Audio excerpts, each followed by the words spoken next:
coming up on Marriage Today with Jimmy and Karen. Karen Evans treated me better than I deserved, and she's redeemed me 1,000 times in our marriage. She's come after me. She's done the right thing when I was doing the wrong thing many times, and I've redeemed her too. I always like to say there's two sides to every marriage, and you definitely have issues as much as your husband does, but what I did is I've asked the Lord to change me.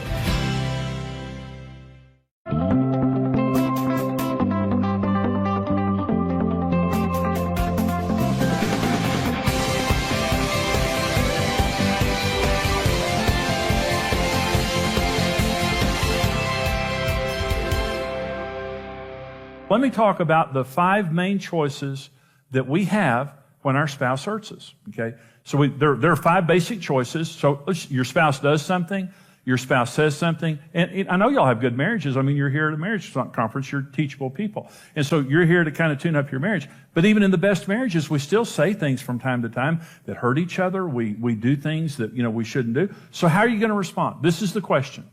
When your spouse does something that hurts you and you don't like, how are you going to respond? Let me give you the first choice. Righteously responding to our spouse in an honest, loving, and timely manner.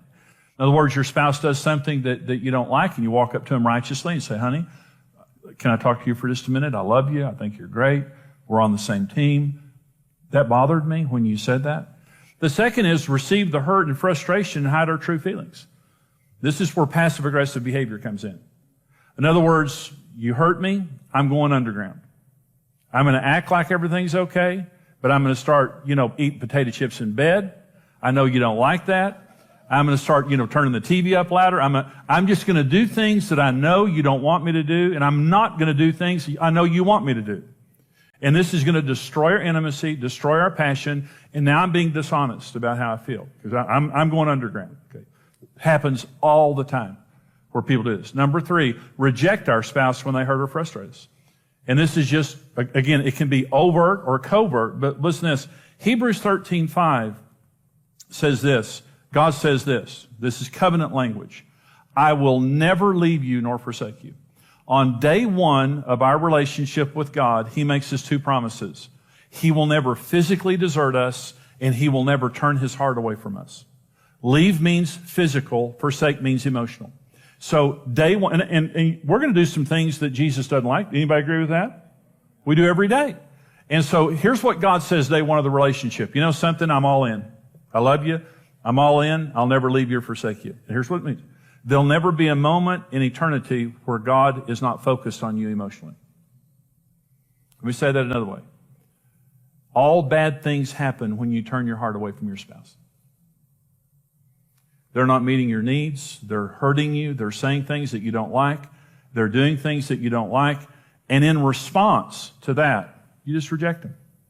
And again, it can be overt where you call them names, you're angry, you're sarcastic, you just overtly put on your green zip-up jumpsuit and go in the garage and build something for 30 years. My neighbor, I used to have a neighbor did that every night, put on his green zip-up jumpsuit, and he hated his wife, and went in the garage and built something. So, what are you going to do? But understand this. All bad things in marriage happen the instant you turn your heart away. Now, you can be sitting right next to your spouse, but your heart's not there. You've turned it away. And that is very common in marriage issues, especially when you're frustrated, especially where you get to that point of, why aren't you changing? Why aren't you doing, I'm trying here. You're not trying. And you get frustrated, and you get angry, then the rejection comes. That's another choice that a lot of people make. The next is revenge to make them pay for what they've done and fear doing it again. And this is, I'm going to get you back. I'm going to make you suffer. And part of this is establishing a spirit of fear and dominance, where I'm going to dominate the relationship, and you'll either do what I say or you'll pay a high price. And that happens, again, in a lot of marriages, especially as the anger increases. Okay, but here's the 5th one. Okay, now let me say something real quick. No one should subject themselves to abuse. When I'm saying suffering, I'm just saying all of us suffer in marriage. But there's a difference between suffering and abuse. Suffering is discomfort. Abuse is damage. Don't ever subject yourself to another person damaging you in a marriage relationship. You can, we counsel people to do constructive separation. If you're in an abusive marriage, don't divorce.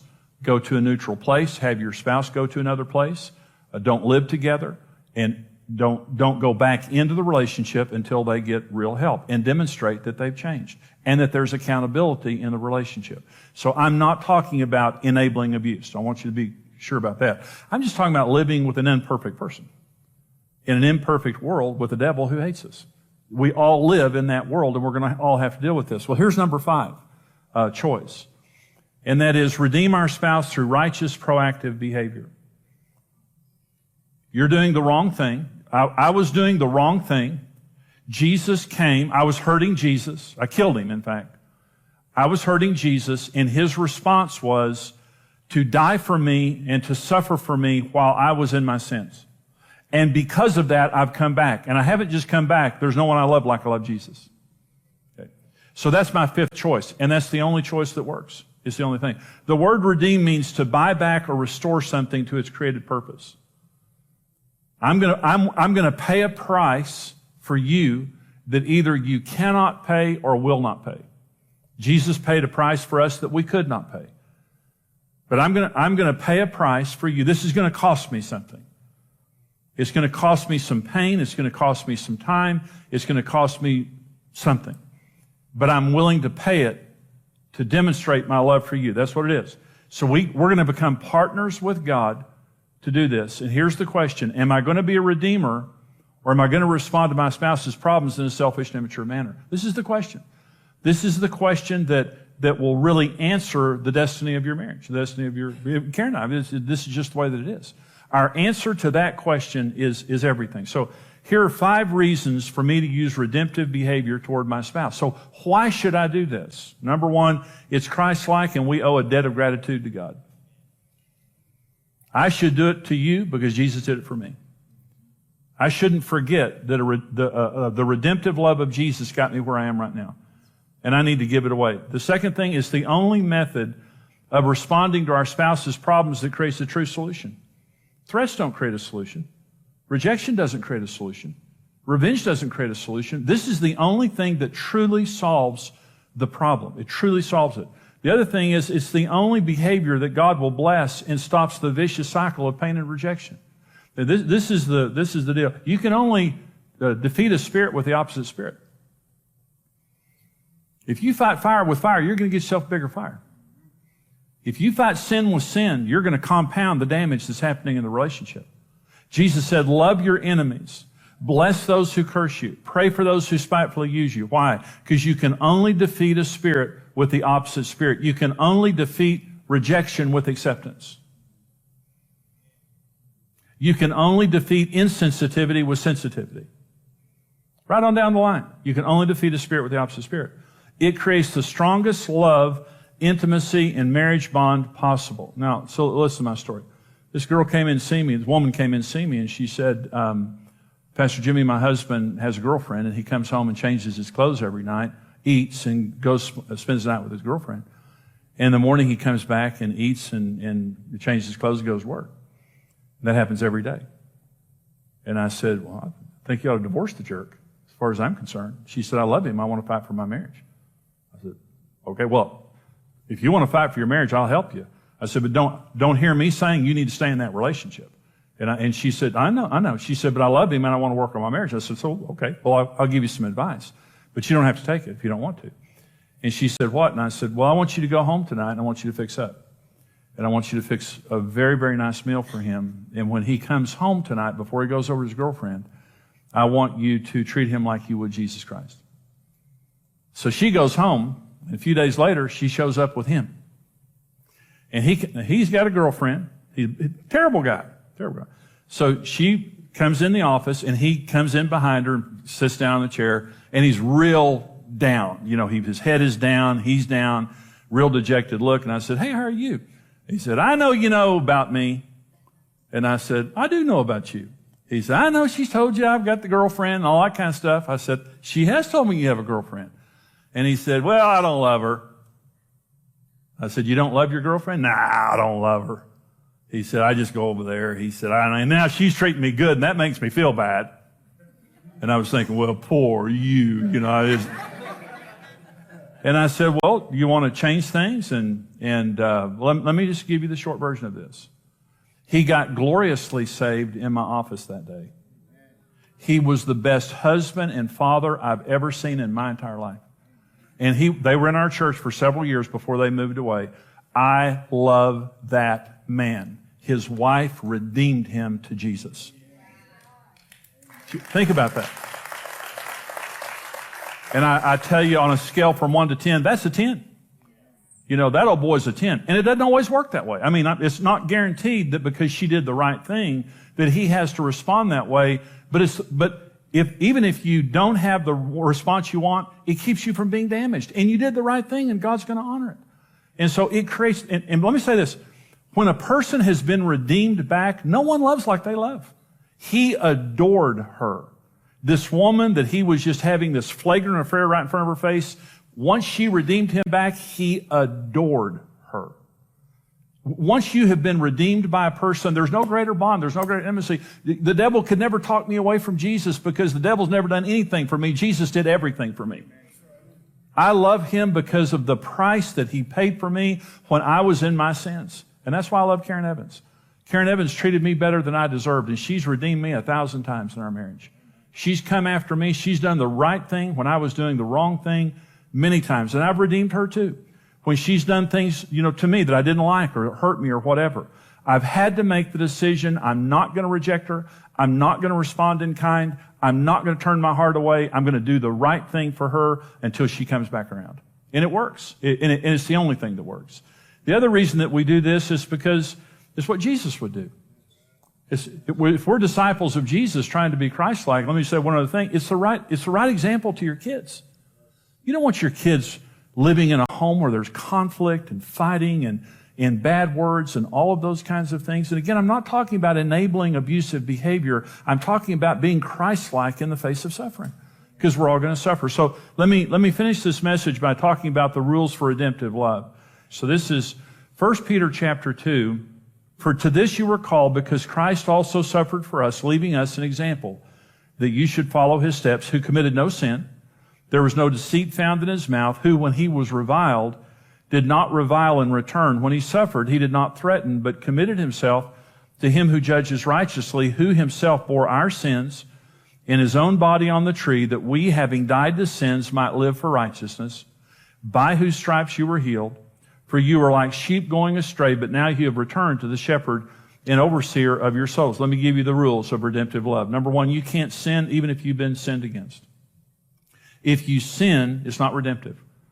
Jesus died for us while we were in our sins. He didn't sin. He committed no sin. That's what 1 Peter 2 says. We can't sin. 99% of marriage counseling is me listening to a person who did the wrong thing, justifying it because of what their spouse did. I know I said that to her, but let me tell you what she said. I knew I threw the remote at him, but let me tell you what he did. And this is what you're hearing in marriage counseling. You can't justify this. You're just building a bigger fire. You're fighting fire with fire. You're not going to put it out until someone does the right thing. And I love this saying, the best person does the right thing first. If you're the better spouse, you'll do the right thing first, and you won't justify sin. Number two, you can't use your mouth to seek revenge or to try to produce results on your own except for righteous and loving speech. It says when he was being reviled, he didn't revile in return. When Jesus was on the cross, they were just lambasting him with all kinds of insults and mocking him and all that. Jesus could have opened his mouth and destroyed all of them. But he didn't respond in kind. And the Proverbs 18 says that the power of this, Proverbs 18:21, death and life are in the power of the tongue, and those who love it will eat its fruit. And let me say, we live in a vulgar, smart alecky society, don't we? And you watch movies and TV and you just see our society, people are using their mouths to destroy people, literally to destroy people. And if we're going to be redeemers, it means this thing right here has got to change. And we cannot use this to hurt. We cannot use this to seek revenge or put another person down. In fact, when you're redeeming, you're speaking destiny into a person who's not acting like it right now. Literally, you're calling into existence that which is not as though it were. And that's what faith does, and that's what redemptive love does.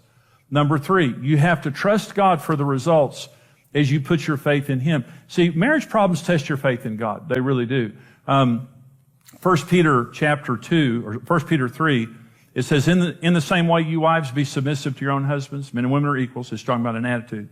Be submissive to your own husbands, so that even if any of them are disobedient to the word, they may be won as they observe without a word, as they observe your chaste and respectful behavior.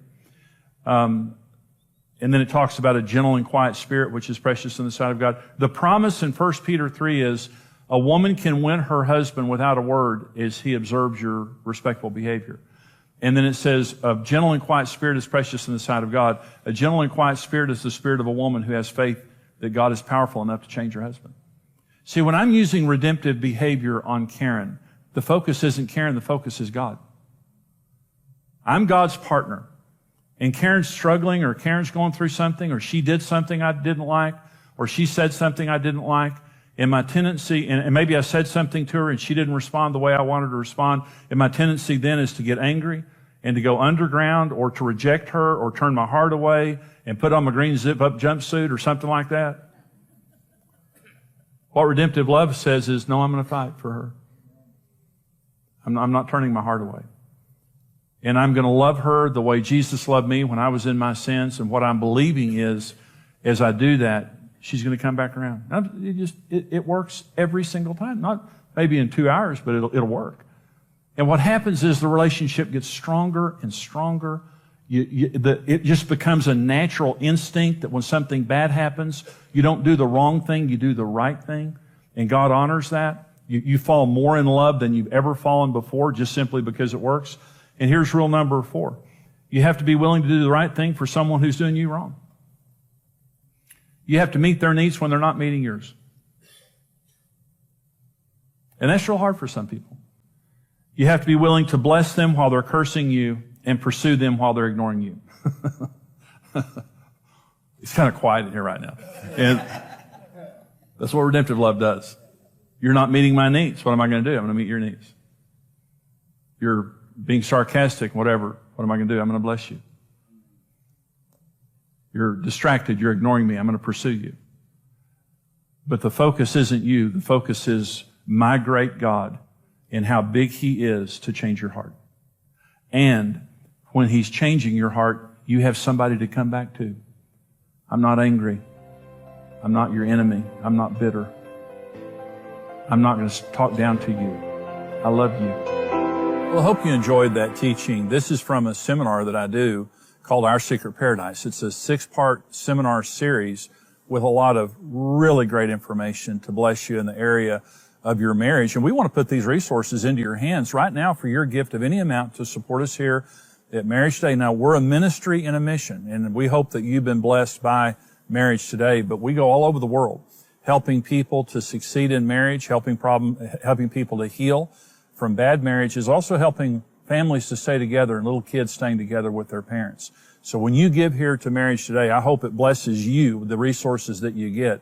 But understand you're blessing a lot of people. Right now, for your gift of any amount, we're going to send you the CD single, The Secret of Building a Lasting Marriage. It's a great teaching, and you can either have it on CD or an MP3 audio download. It's your choice with your gift of any amount, and the information is there on your screen of how you can get it. Also, with your gift right now of $55 or more, we'll send you the full 6-part CD series, Our Secret Paradise, with the book, Our Secret Paradise. For your gift right now of $90 or more, we'll send you the full DVD series along with the book, Our Secret Paradise. This is great information. It can save your marriage. It can take your marriage from being okay to good or good to great. It can also change your family for generations. Honestly, it can. It's worth the investment. We hope that you'll get this resource as you give to the ministry here. You're blessing us. We want to bless you back with these resources. Here's how you can get them. Discover the keys to a satisfying and passionate marriage with the series Our Secret Paradise. For your gift of $55 or more, you'll receive the CD series and book. For your gift of $90 or more, you'll receive the DVD series and book. In this series, Jimmy will show you the foundations for establishing peace and intimacy, keys to becoming your spouse's best friend, and how to defeat the real enemy of your marriage so that you can have a secure, satisfying, and passionate marriage the way God intended. We're building something great. We've got to count the cost because it's going to take us every single thing we have. And this is going to be challenging. The other side of that thing is we're going to succeed, and it's going to be the most awesome thing we've ever done in our lives. For your online gift of any amount right now, we'll send you the teaching, The Secret of Building a Lasting Marriage, available as an MP3 audio download or CD single. You can have a marriage that lasts happily ever after. Create your own secret paradise today.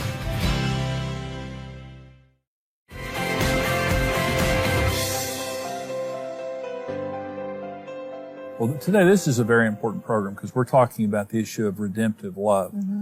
And, you know, Karen, in marriage, you're going to have to redeem each other many, many times.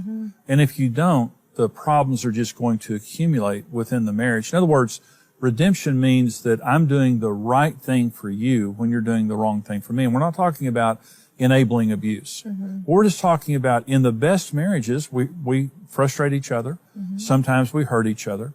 And we're not doing the right thing. In the end, the question is, how am I going to respond? That's true. And am I going to go on the attack? Am I going to reject you or whatever? And so there has to be a spirit of redemption. You have redeemed me. I've redeemed you. And when we have problems in our marriage, early on when we were immature, we did everything wrong. But as you mature in marriage, you have to come to the point of realizing your spouse is going to make some mistakes and you have to respond to that righteously. Well, I think as human beings, our first response always is anger. You know, we get angry and frustrated and, you know, and then that builds and just, you know, you do all the, you know, pity stuff. And so I think it's all just normal, you know, human responses, but you're exactly right. I mean, you know, I look at what God went through just to redeem me. That's right. I should at least give that to you. you. And that's the example. That's what I'm saying in the message. Let me read a question to you from one of our viewers. It says, Jimmy, my spouse blames me for the problems in our marriage. I'm not saying I'm without fault, but there's no accountability or ownership on his part. What can I do? So this is a woman. What would you say to that, Karen? Well, it's what you and I went through. I mean, you know, you blame me for everything and you would never take responsibility. And so I think it's just, you know, some people are this way. And honestly, I always like to say there's two sides to every marriage. And you definitely have issues as much as your husband does. But what I did is I've asked the Lord to change me. You know, I started out by just asking God to change my heart and what are the things in me that need to be changed. And I let God focus. I let myself be focused more between me and God than what was wrong with Jimmy. And so I think that's huge. Yeah. And so I just allowed the Lord work on me. And then I just started praying. I mean, I prayed constantly. I was always in my prayer closet, just crying out to God. And most of the time I didn't, you know, even think that God cared enough to hear. Most of the time I felt like, you know, he likes him better because he keeps acting this way. And so, you know, so it was hard. I mean, but I hung in there and I kept believing. Well, and you treated me better than I deserved. Exactly. But and that's part of redemptive behavior. And I didn't lose faith that God could change both of us. Well, see, when the Bible, regarding redemptive behavior in 1 Peter 3, it says to women, you can change your husband without a word as he observes your chaste and respectful behavior. Well, you know, some women would say, well, I'm not that way. You know, I don't have that gentle and quiet spirit the Bible talks about. It has nothing to do with that. But no, it doesn't. And the point being, when a woman has that spirit, it is faith in God. The reason that I don't have to use my mouth to change you is because my God's going to change you. The reason I don't have to be ugly towards you to change you is because I'm trusting God that as I'm doing the right thing, that he's going to change your heart. And see, that's what changed me, is you focused on yourself, you focused on God, and you treated me better than I deserved. And that's what changed, ultimately that's what changed me. And let me say this, I was an unrighteous man. And if you would have come at me unrighteously, I would have won. I mean, we would have divorced. It would have destroyed our marriage. But you came at me righteously, and that redeemed me. And so, it's the secret of every great marriage. It's just, you're not going to have the marriage you want if in response to all of your problems you go on the attack, you blame, things like that. I'm not saying that your spouse isn't a problem. I'm not saying that they don't have issues. But when you change, your marriage changes. And when you get on God's side, you're on the winning side. And God is a redeemer. He doesn't reject. He doesn't attack. He redeems. That's the only reason we love Jesus, is he came to redeem us from our sins and to win us back toward him. So we hope that this is helpful to you today and that it will encourage you in your marriage and family relationships. Thank you guys for standing with us financially. There's information on your screen about how you can give to us here.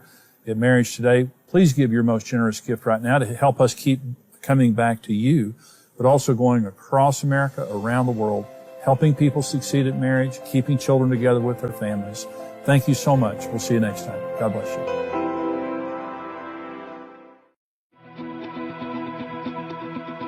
Going through divorce is a lot to ask of children and often results in years of emotional pain. It's a violent ripping apart of their parents and a sense of abandonment. What sometimes we see as a quick way out can mean complete loss for a child.